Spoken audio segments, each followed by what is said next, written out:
আমরা অনেক সময় উদ্বেগ উৎকণ্ঠার ভিতরে দিন যাপন করি। কেন উদ্বেগ উৎকণ্ঠাটা আমাদের ভিতরে আসে?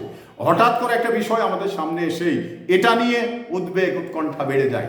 তো আসলে আমরা মানুষ, তো দৈনন্দিন জীবনে চলতে গিয়ে অনেক উদ্বেগ উৎকণ্ঠা কাজ করে।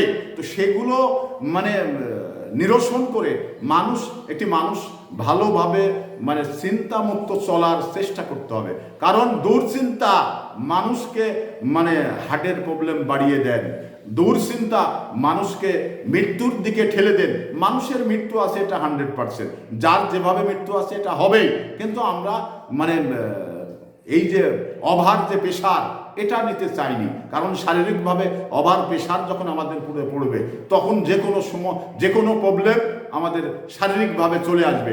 তো এগুলো তখন আমরা মোকাবেলা করা মানব দেহের জন্য এবং মানুষের ক্ষেত্রে অসম্ভব হয়ে যায়। তো আপনারা অস্বাভাবিক চাপ নিজের পুরে নেবেন না, দুশ্চিন্তা থেকে একটু দূরে থাকুন।